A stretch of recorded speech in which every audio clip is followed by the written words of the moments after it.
ॐ सहनाववतु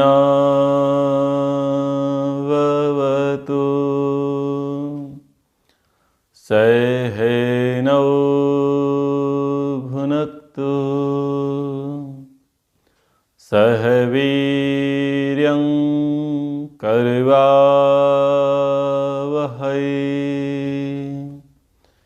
तेजस्विनावधीतमस्तु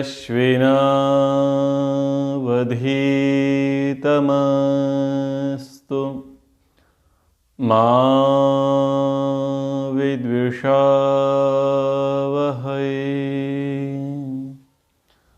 ॐ शान्ति शान्ति शान्तिः। कठोपनिषद चतुर्थ वल्ली को हम पढ़ रहे हैं। तो आज का पाठ, येन रूपम रसम गंधम शब्दान स्पर्शांश मैथुनान एतेनैव विजानाति किमत्र परिशिष्यते एतद् वैतद्।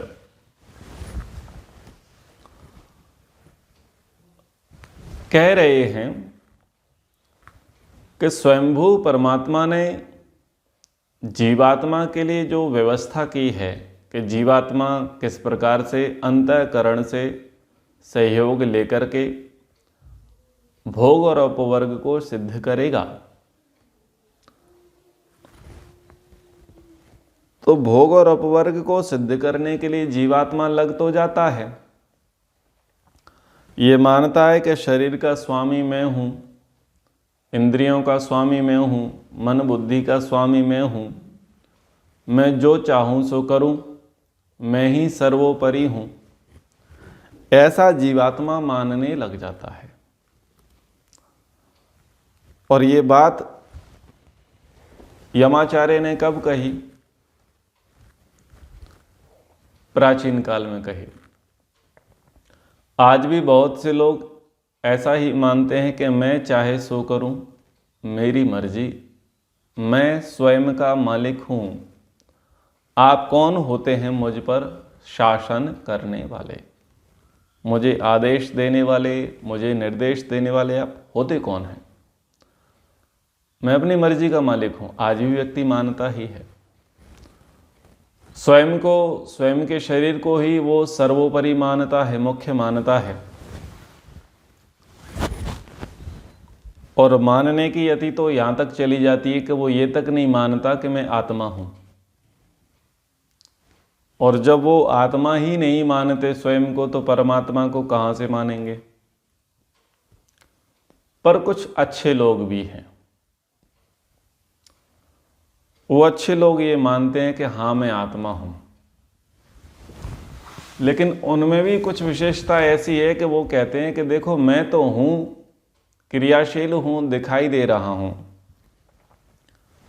पर भगवान नाम की कोई चीज़ तो दिखाई नहीं देती, उसकी कोई क्रिया तो समझ में आती नहीं, उससे हमें कोई व्यवहार है, कोई लाभ है, ऐसा तो कुछ भी हमें समझ में आता नहीं। तो इस प्रकार की जो विचारधारा के जो लोग हैं, इस प्रकार की जो मान्यता वाले लोग हैं, वो पहले भी थे, आज भी हैं और आगे भी रहेंगे। संख्या बल घटता बढ़ेगा। किसी काल में, किसी देश में उनकी संख्या अधिक होगी और कहीं पर कम होगी। भारत के ही जितने सारे राज्य हैं, उन राज्यों में भी आप देखते हैं ना कि कितने, कुछ राज्यों में तो हिंदुत्व का बोलबाला है और कहीं पर बिल्कुल मलेच्छ संस्कृति है, पिशाच संस्कृति है, नास्तिक संस्कृति है, कहीं पर भोगवादी संस्कृति है। आपको भारत में ही वर्तमान में अनेक प्रकार की विविधताएं मिली जा रही है ना। तो जब वर्तमान भारत भूखंड में ऐसी स्थिति है, तो समस्त भूमंडल पर क्या होगी? तो उपनिषदों को पढ़ते हैं तो फिर क्या होता है कि हम शोक नहीं करते, विचलित नहीं होते। लोग कम जानते हैं, कम समझते हैं और उतने में जान करके वो बड़े हतोत्साहित हो जाते हैं, अथवा ये कहें कि बहुत हाइपर हो जाते हैं।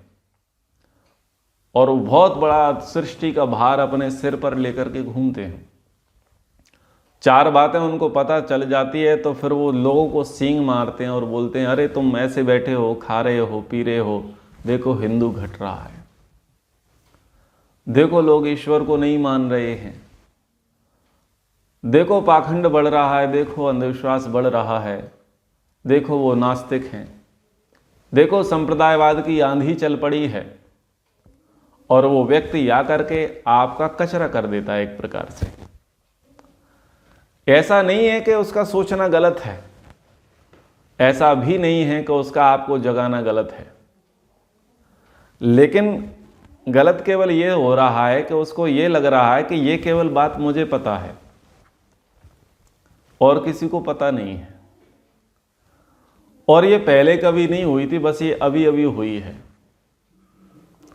तो जब ऐसी स्थिति आती है तो व्यक्ति उफनता है।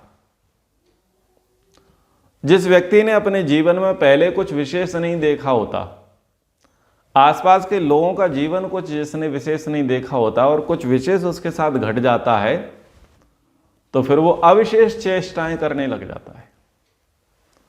वो सबको बताता फिरता है कि देखो ऐसा ऐसा ऐसा। इसका अर्थ ये है कि वो धीर नहीं है, गंभीर नहीं है। उपनिषद हमें हर क्षेत्र में धीर और गंभीर बनाने की शिक्षा देता है। केवल अध्यात्म परक नहीं, आत्मा परमात्मा परक ही उपनिषद नहीं है कि केवल बता रहे हैं कि ईश्वर भक्ति करनी है, परमात्मा को प्राप्त करना है, आत्मा का उद्धार करना है। जीवन का मूल उद्देश्य तो यही है कि यही करना है, लेकिन इसी में सारे उद्देश्य छुपे हुए हैं।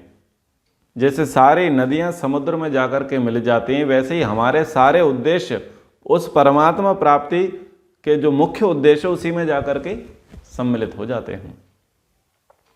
तो हमारे अंदर जितने भी कुछ व्यवहार घटते हैं, धन को लेकर के, पद को लेकर के, प्रतिष्ठा को लेकर के, आपदाओं को लेकर के, विविधाओं को लेकर के, संपदाओं को लेकर के, जितने भी कुछ कोलाहल, कुछ कौतूहल हमारे अंदर उत्पन्न होता है, और फिर एक अद्भुत कृत्य करने के लिए हम लग जाते हैं, एक अद्भुत प्रकार की भावभंगिमा हम प्रकट करने लग जाते हैं और एक प्रकार से शांति भंग करते हैं, एक नकारात्मक वातावरण क्रिएट करते हैं और कई जगह पर तालियां बजाई जाती हैं, वाह ओजस्वी भाषण था, आपके विचार बड़े उच्च हैं।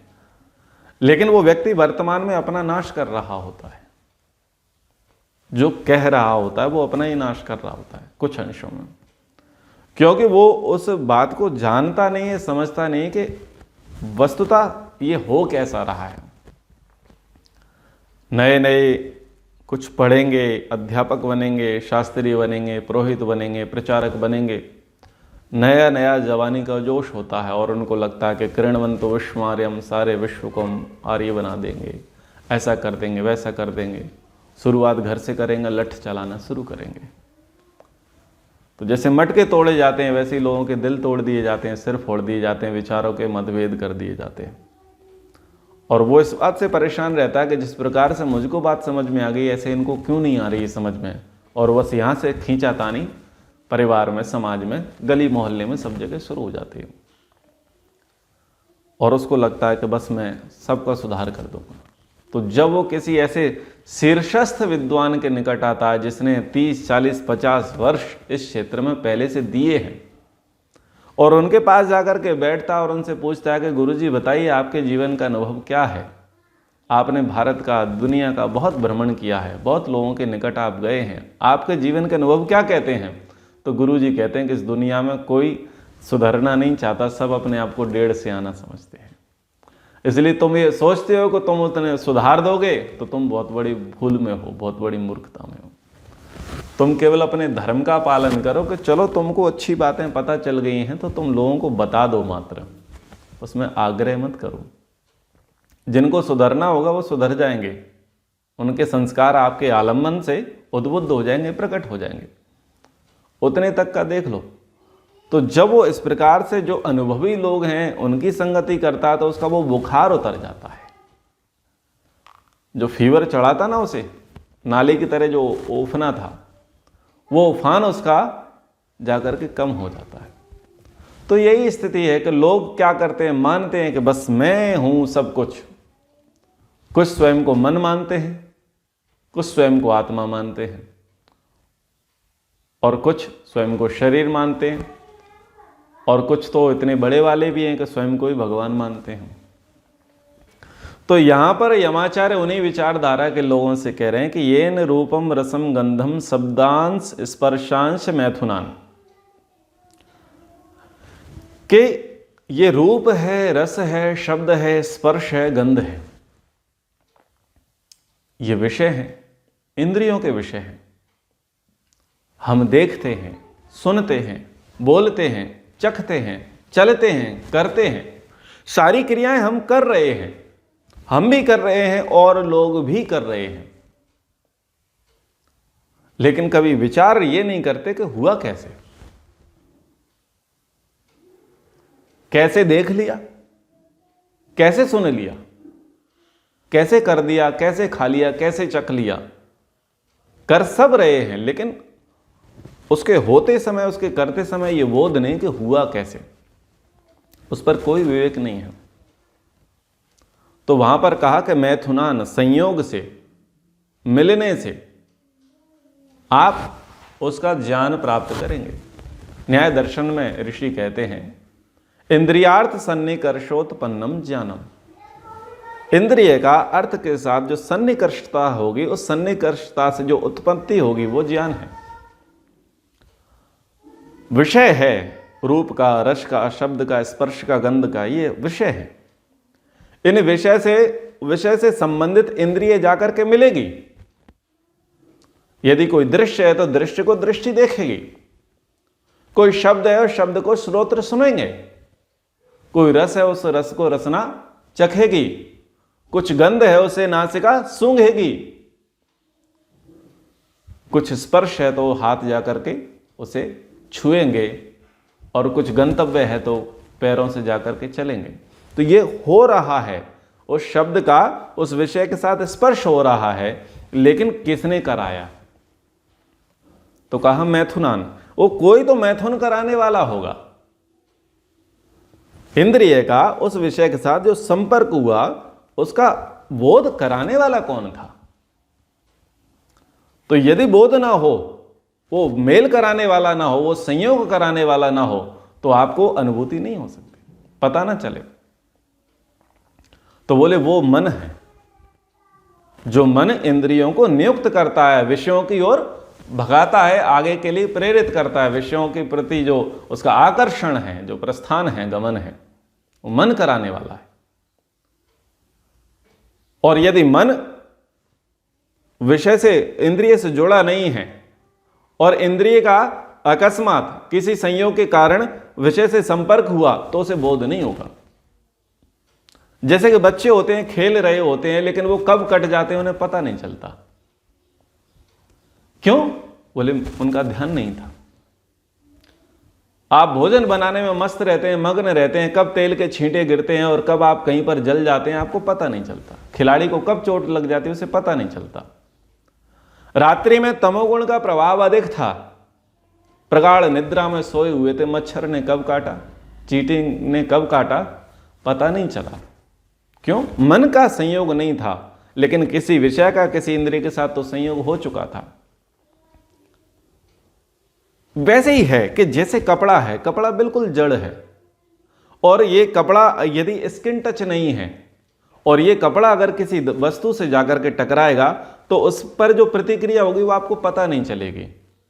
बाद में पता चलेगा कि दाग लग गया, ये कट गया है। लेकिन यदि ये स्किन टच था और फिर उस कपड़ा वो किसी वस्तु से टकराया, तो आपको उसका आभास होता है कि मैं यहां टच हो गया हूं, मेरा कपड़ा यहां टच हो गया, आपको बोध होता है। बस वैसे ही था मन का। इंद्रिय यानी जो अंग प्रत्यंग हैं, वो अंग प्रत्यंग किसी वस्तु से टकराए, स्पर्श हुए, लेकिन यदि मन का वहां पर चेतना नहीं थी, मन का संयोग वहां पर नहीं था, हमारा कॉन्सेंट्रेट नहीं था, तो हमें पता नहीं चलेगा कब कटे, कब छिले, कब सड़े, कब गले, कब क्या हुआ, पता नहीं चलेगा, और बाद में जाकर के पता चलेगा। तो वहां मन का संयोग हुआ था, इसलिए मन के संयोग से वो रूप का, रस का, शब्द का, स्पर्श का, गंध का हमको बोध हुआ। लेकिन केवल इतने मात्र से बात बन जाएगी क्या? मन तो चेतन नहीं है, जड़ है। तो मन के पीछे भी है। मन के पीछे कौन है? बुद्धि है। अध्यवसायो बुद्धि, बुद्धि निर्णय कराने वाली है। लेकिन निर्णय का तुला क्या है? निर्णय का आधार क्या है? कौन बताएगा कि ये सही है और ये गलत है? निर्णय तो एक तराजू है, बुद्धि तो एक तराजू है। एक पलड़ा इस तरफ, एक पलड़ा इस तरफ। क्या निश्चय होगा कि जो नीचे होगा वो मुख्य होगा या जो ऊपर उठ जाएगा वो मुख्य होगा? ये भी मुख्य कौन कराएगा? इसका भी निर्धारण कौन करेगा? इसका भी तो निर्धारण कराने वाला आत्मा है ना, कि नहीं ये वजनदार है, ये ओथला है, ये थोतला है। ये तो आत्मा ही कराने वाला। तो जो विषय था, विषय का इंद्रिय के साथ संयोग था, इंद्रिय का संयोग मन से था, मन का संयोग बुद्धि से था और बुद्धि का संयोग आत्मा से था। तब जाकर के इंद्रियार्थ सन्निकर्षोत्पन्नम ज्ञानम, तब जाकर के ज्ञान की प्रक्रिया पूरी हुई। तब जाकर के पता चला कि मैं जानता हूं। एतैनैव विजानाति किमत्र परिशिष्यते एतद् वै तद्। यहां पर जाकर के वो समझता है कि मैं जानता हूं। लेकिन बहुत सारे लोगों का सुई यहीं पर जाकर के अटक जाती, केवल मैं जानता हूं, मैं ही सर्वोपरि हूं, मेरे पीछे कोई है ही नहीं है, केवल मैं ही जानता हूं। तो यहां पर दो विचारधारा आ गई हैं। एक वो है जो शरीर को मन मानते हैं, स्वयं को मन मानते हैं, आत्मा नहीं मानते। स्वयं को मन मानते हैं, आत्मा नहीं मानते। तो एक तो ये विचारधारा के लोग हैं, और दूसरी विचारधारा के लोग वो हैं जो स्वयं को आत्मा मानते हैं, यानी सुप्रीम पावर में ही हूं, उसके पीछे कोई नहीं है। इतना तक लोग जानते हैं। लेकिन यमाचार्य इससे भी थोड़ा और आगे कहना चाह रहे हैं, आगे और समझाना चाह रहे हैं। स्वप्नांतम जागृतांतम चौभो येन अनुपश्यति महांतम विभुम आत्मानम मत्वा धीरो न शोचति। बात तो शोक की है ना, कि क्या शोक होगा, क्या दुख होगा, क्या सुख की प्राप्ति होगी, क्या पुरुषार्थ चतुष्टय की सिद्धि होगी। बात केवल यही है। केवल स्वयं को आत्मा मान लेना और मैं ही सर्वोपरि हूं, यहां तक मान लेने से हमारे दुखों की निवृत्ति हो जाएगी क्या? नहीं हो सकती, क्योंकि ये क्राइटेरिया लिमिटेड हो गया, सीमित हो गया। यहां पर केवल हम अपने शरीर तक और इंडिविजुअल लाइफ तक सीमित रह जाते हैं। अगर स्वयं को आत्मा मान लेते हैं और मैं ही सर्वोपरि हूं, एंड यही है कि मैं आत्मा हूं, दैट्स इट, और मेरे पीछे कोई है ही नहीं है, कोई सुप्रीम पावर है ही नहीं है, तो हम बस केवल कुएं के मेंढक बन करके रह जाते हैं। हमारा दृष्टिकोण बहुत छोटा होकर के रह जाता है, और फिर टकराव की स्थिति उत्पन्न हो जाती है, फिर विरोध की स्थिति उत्पन्न हो जाती है। तो यहां पर यमाचार्य कहना चाह रहे हैं कि स्वप्न अंतम, स्वप्न का जो अंत है, यानी स्वप्न से जो पहले की स्थिति थी, यानी सोने से जो पहले की स्थिति थी, उस स्थिति का नाम है जागृत अवस्था। और दूसरी स्थिति है जागृत अंतम। जब जागते हैं और जागने का अंत क्या आता है? सोना आता है। उल्टे तरीके से बात कही। स्वप्नांतम यानी स्वप्न का अंत, सोने का जो अंत है, सोने का अंत क्या है? जागृत अवस्था। और जागृतांतम, जागरण की अंतिम स्थिति क्या है? स्वप्न है, सोना है। तो सोने से पहले, जागने से पहले, ये दोनों जो स्थितियां हैं, उन दोनों स्थितियों में जो जान रहा है, समझ रहा है, पहले तो ये जान रहा था कि मैं ही देख रहा हूं, मैं ही कर रहा हूं, मैं ही भोग रहा हूं, मेरे पीछे कोई सुप्रीम पावर नहीं, कोई सुप्रीम लीडर नहीं है। लेकिन जब वो ये देखता है कि मैं ज्यादा कर क्या रहा था, मुझे नारियल पानी पीना था, आइसक्रीम खानी थी, शरबत पीना था, चीकू खाना था, कुछ भी खाना था, तो मैंने तो केवल इच्छा की थी ना। मैंने किया क्या था? केवल इच्छा की थी। लेकिन वो कैसे व्यवस्था बनी कि उसको लाया जाएगा, खाया जाएगा, पचाया जाएगा और वो सप्तष्ट धातुओं में विभाजित हो जाएगा, वो व्यवस्था तो मेरी नहीं थी। और जो भी जागृत अवस्थाओं में देख पा रहा हूं, ये सब का क्रिएटर तो मैं नहीं हूं ना। मुझे लगा कि कुछ पिपासा है, कुछ क्षुधा है, कुछ तृषा है, तो मैं जल की ओर दौड़ पड़ा, भोजन की ओर दौड़ पड़ा। लेकिन वो तो मैंने नहीं बनाए थे। और उससे ये निवृत्ति हो जाएगी, ये तो मुझे नहीं पता था।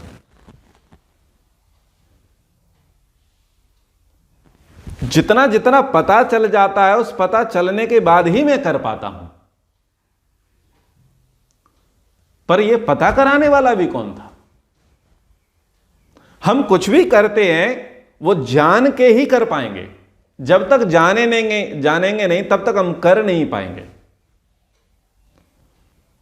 तो चूंकि ज्ञान हमारा गुण है, हम जानने की इच्छा वाले हैं, पर ज्ञान कराने वाला कौन है? हम चाहते तो हैं कि ये ठंडा, ये गरम, ये कसैला, ये तीखा, ये मिर्च, ये मसाला, ये शब्द आया कैसे? ये इसको मिर्चे बोलेंगे, इसको तीखा बोलेंगे, ये खट्टा है, ये मीठा है, ये कहां से आया? कैसे कहूंगा कि ये खट्टा है, ये मीठा है? ये किसने सिखाया कि इसको खट्टा बोलेंगे, इसको मीठा बोलेंगे, इसको कसैला बोलेंगे, इसको जल बोलेंगे, इसको दूध बोलेंगे, इसको रसमलाई बोलेंगे? सिखाया किसने? ज्ञान किसने कराया? तब बुद्धि चकराती है। शरीर में कुछ कपकपी छूट रही है, कुछ ठंड लग रही है, किसने बताया ओढ़ लो? गर्मी लग रही है, कूलर चला लो, एसी चला लो, किसने बताया कि ठंडी दे दो? वात पित्त कफ की प्रकृति को बैलेंस करना, डिसबैलेंस करना, किसने बताया? वो ज्ञान कहां से आया? किसने दिया? उसका सोर्स क्या है? सा पूर्वेशाम अपि गुरु कालेनान अवक्षेदात। इस सब प्रकार के ज्ञान का गुरु कौन है? भंडार कौन है? ज्ञान प्रदाता कौन है, जिसने ये सारी चीज करा दी?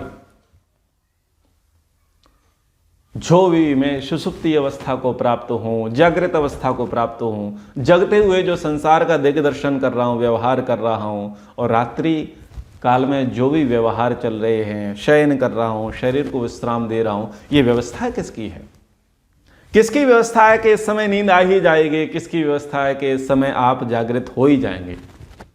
किसकी व्यवस्था है कि शरीर में इस समय तमोगुण आ ही जाएगा?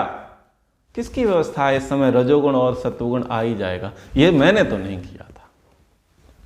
तो जब इस प्रकार से वो चिंतन करता है, मनन करता है कि स्वप्नांतम जागृतांतम, ये मेरा जो भी सोना और जागना हो रहा है, जो भी व्यवहार हो रहा है, ये मैं तो नहीं कर रहा हूं। मैं तो केवल इच्छा कर रहा हूं कि प्यास लगी है, पानी दो, भूख लगी है, खाना दो, गर्मी लगी है, कूलर चला दो, और जाना है तो गाड़ी की प्रबंध करा दो। मैं तो केवल इच्छा कर रहा हूं। लेकिन सारी व्यवस्थाएं मैंने जब खुद के अंदर की ही नहीं कर रखी हैं, मैं स्वयं के अंदर की व्यवस्थाओं का मालिक नहीं हूं, संचालक नहीं हूं, इस दुनिया जमाने का मालिक संचालक मैं भला कैसे हो सकता हूं? मैं तो नहीं हो सकता। तो यहां पर बहुत अच्छे प्रकार से यमाचार्य ने विशेषण दे दिया, महानतम विभुम आत्मानम, ताकि भेद ना हो, अभेद स्थिति वाली ना रहे, लोग स्वयं को ही सर्वोपरि और सब कुछ ना मानने लग जाएं। तो यहां दूसरी पंक्ति में महानतम विभुम आत्मानम, आत्मा के लिए दो विशेषण आ गए, महानतम और विभु, क्योंकि प्रसंग तो आत्मा का चल रहा था कि आत्मा ही देखने वाला, आत्मा ही करने वाला, आत्मा ही कराने वाला, आत्मा ही इच्छा करने वाला है, आत्मा ही जागृत अवस्था में है, आत्मा ही सुषुप्ति अवस्था में है। लेकिन उस सब का नियंता कौन है? तो महानतम विभुम, ये दो विशेषण आए और उन्होंने कहा कि वो परमात्मा है, जो हमसे महान है, हमसे विभु है। हम तो एक देशी हैं, हम महान नहीं हैं, क्योंकि हमारी सत्ता, हमारा क्राइटेरिया लिमिटेड है। हम कूप मंडूक हैं, कुएं के मेंढक हैं। हमारी सत्ता माना कि एक शरीर में है, लेकिन फिर भी कठपुतली के जैसे ही है कि हम अपने शरीर का ही पूरा हमें बोध नहीं है। जो व्यक्ति जहां का स्वामी हो, उस स्वामी को वहां की तो सारी वस्तुएं परिज्ञात होनी चाहिए ना। आप घर बनाते हो, मकान बनाते हो, दुकान बनाते हो, पार्क बनाते हो, कुछ भी बनाते हो, गाड़ी बनाते हो, आप बनाने वाले होते हो तो आपको हर चीज का ज्ञान होता है कि नहीं होता है? चलो थोड़ी देर के लिए मान लेते हैं कि आप माता पिता हो, तो क्या आपको पता था कि आप कैसे, कोई इंजीनियर थे? आपने कैसे शरीर बनाया? आपने तो केवल रजवीर को मिलाने का कार्य एकमात्र किया। उसके बाद तुमने क्या किया? क्या तुमने खाद पानी दिया, उसको सींचा, बड़ा कराया, भ्रूण को बड़ा किया, तय समय पर तुमने निकाला गर्भ से? तुम्हारी कोई उसमें व्यवस्था थी क्या? तुम्हारा कोई उसमें सपोर्ट था क्या? तुम ही उसके सारे के सारे कर्ता धर्ता सर्वे सर्वा थे क्या? नहीं थे। जैसे खुद बाहर की चीजों के क्रिएटर आप होते हो, सारे के सारे सर्वे सर्वा होते हो। आप अगर आर्किटेक्चर हैं, इंजीनियर हैं, कारपेंटर हैं, जो भी हैं आप उस हर वस्तु के गुण धर्म को जानते हैं। आप उसके क्रिएटर हैं, मैकेनिक हैं, डिजाइनर हैं, सब कुछ हैं, आप सब जानते हो। लेकिन क्या आप खुद के बारे में जानते हो? खुद के शरीर के बारे में जानते हो? खुद की व्यवस्थाओं के बारे में जानते हो? वहां बिल्कुल निठल्ले हैं, अंगूठा टेक हैं, निरक्षर हैं, एक प्रकार से अनाड़ी हैं। तो वहां तो हम नहीं जानते। क्यों? ये प्रोडक्ट हमारा नहीं है, इसके डिजाइनर हम नहीं हैं। हम तो केवल और केवल सर्वाइवर हैं। हम इसमें सर्वाइव कर रहे हैं, हम केवल रह रहे हैं। हम तो केवल एक पंछी हैं जो यहां पर आवास हमें प्राप्त हुआ है। तो हमारी सबकी व्यवस्थाएं करने वाला जो स्वप्नांतम जागृतांतम है, जो दिन रात्र के जो संयोग हैं, जो सारी व्यवस्थाएं हैं, जो हम कर रहे हैं, जो हो रही हैं, उन सब की व्यवस्था करने वाला महानतम विभुम आत्मानम, वो परमात्मा है जिसने ये सारी व्यवस्थाएं की हैं। तो मत्वा धीरो न शोचति। तो जब वो परमात्मा को ही जान लेगा, मान लेगा, तो वो धीर व्यक्ति ना शोचति, शोक को प्राप्त नहीं होगा। और बात यही है कि शोक करना है या नहीं करना है। शोक कब होगा? जब हमारी विचारधारा संकुचित होगी। अब नया नया सुन लिया कि हिंदू घट रहा है, 4 बातें सत्यार्थ प्रकाश से पढ़ ली और बस अंदर वीरता के भाव आ गए, चलो सबको आर्य बनाएंगे, कृणंतोष आर्यम। लेकिन 40 साल 50 साल जिसको पहले से प्रचार क्षेत्र में हो गए, उसके पास जाकर के बैठो, तुम्हारा बुखार उतर जाएगा। जो बात कही थी, मत्वा धीरो न शोचति। जब आप स्वयं को सुप्रीम मानोगे तो शोक करोगे, लेकिन जब तुम अपने से भी कोई सुपीरियर व्यक्ति के पास जाओगे तो तुम्हारा शोक छिन्न भिन्न हो जाएगा, तुम्हारा बुखार उतर जाएगा। वो दृष्टांत इसीलिए दिया था। जब स्वयं को सर्वे सर्वा मानोगे तो तुम्हारा सर फटकने लग जाएगा, तुम्हारा बीपी हाई हो जाएगा। क्योंकि छोटी छोटी बात तुमको पहली बार मिली थी ना, वो बात तो ये बात कक्षा के आरंभ में ही कही थी, इस प्रसंग के आरंभ में ही भूमिका इतनी सारी बनाई थी। वो बहुत वर्णन आपके भीतर लगेगा। लेकिन जब आप ये सोच लोगे कि ना भाई, हमसे भी सीनियर सुपीरियर लोग हैं जिन्होंने इस फील्ड में काम किया है। भर्तृहरि जी कहते हैं ना, यदा किंचित जो हम द्वैपेव मदांधः समभवम्। जब मैं थोड़ा जानता था तो मदमस्त हाथी की तरह घूमता था, बरसाती नाले की तरह उफनता था और जानता था कि बस मैं तो मैं ही हूं। लेकिन जब मैं अपने से श्रेष्ठों के निकट आया तो मेरा बुखार उतर गया। तो ऐसे ही बुखार उतर जाता है। यदि व्यक्ति ये मान के चलेगा मैं ही सब कुछ हूं, मैं ही सब कुछ हूं, लोग मन को ही सब कुछ मानेंगे तो वो अपने अलग बुखार में चलेंगे। लेकिन जब उनको पता चलेगा मन तो जड़ है, उसको चलाने वाला आत्मा है, तो उनका बुखार उतर जाएगा। फिर कुछ लोग इस बुखार में रहेंगे कि मैं ही स्वयंभू हूं, मैं ही आत्मा हूं, मैं ही परमात्मा हूं, तो उनको भी एक अलग बुखार चलेगा। और हम उन बुखारों में आरती गाते हैं, मधु कैटव दोई मारे, रक्त बीज संहारे, आरतियां गाते हैं ना, ये उन्हीं की बातें हैं। जो आप मैया की आरतियां गाते हैं, शिवजी की आरतियां गाते हैं और वहां असुरों को संहारने की जो बातें आती हैं, वो असुर कौन थे? वो वही थे जो आत्मा को ही सर्वोपरि मानते थे। आप हिरण्यकश्यप को जानते हैं ना, वो हिरण्यकश्यप यही था, वो स्वयं को ही स्वयंभू मानता था। लेकिन उसका पुत्र प्रहलाद स्वयं को स्वयंभू नहीं मानता था। वो मानता था कि भाई हमसे भी कोई बड़ी चीज है, हमसे भी कोई सुप्रीम लीडर है। ये जितनी भी पुराणों की कथाएं बहुत सारी वो ऐसे ही सिंबॉलिक हैं, वो आपको बता रही हैं कि देखो। लेकिन आश्चर्य की बात है कि मंदिरों में जा रहे हैं, आरती गा रहे हैं, नवरात्रे जगरात्रे चल रहे हैं, लेकिन खुद की बुद्धि नहीं चेत रही कि हम भी वो नहीं राक्षसों की श्रेणी में जाके खड़े हैं। हम भी न किसी मामले में हिरण्यकश्यप हिरण्याक्ष हैं, शिशुपाल हैं, दुशासन है, कर्ण है। हम भी हैं बहुत सारे मामलों में, लेकिन नहीं देख रहे।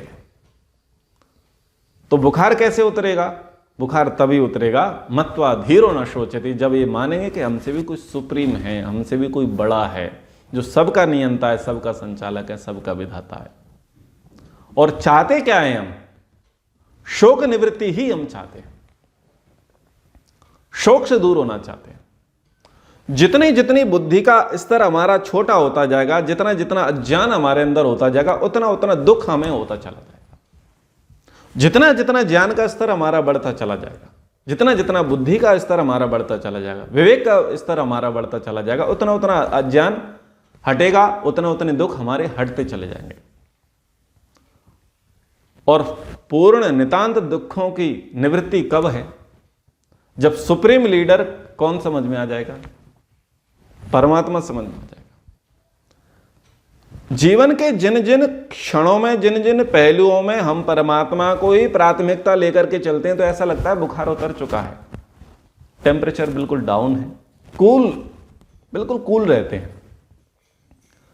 जिस जिस परिस्थिति में हम ये मान के चलते हैं कि परमात्मा की व्यवस्था है, वो देखेगा, जैसे ही परमात्मा की बात आती है, हम अपने आप साइलेंट जोन में चले जाते हैं, बिल्कुल निश्चिंत हो जाते हैं। और उससे इतर जिन फील्डों में हम परमात्मा को साइड करके स्वयं को नेता बनाने का सोचते हैं, स्वयं कैप्टन बनने का सोचते हैं, तो वो बवंडर, वो अंबार, वो देखते ही बनते हैं कि कितना प्रेशर व्यक्ति के भीतर होता है, कितनी हड़बड़ी, कितनी बेचैनी, कितनी उद्विग्नता व्यक्ति के भीतर होती है। स्वप्नांतम जागृतांतम चौभो येन अनुपश्यति महंतम विभुम आत्मानं मत्वा धीरो न शोचति। तो ये बात यमाचार्य ने नचिकेता से कही, हमने आपसे कही। आप भी इसका लाभ उठाएं, हम भी इसका लाभ उठाएंगे। कक्षा को समय के अनुसार यहां पर विराम करते हैं। एक बार ओम का उच्चारण। ओम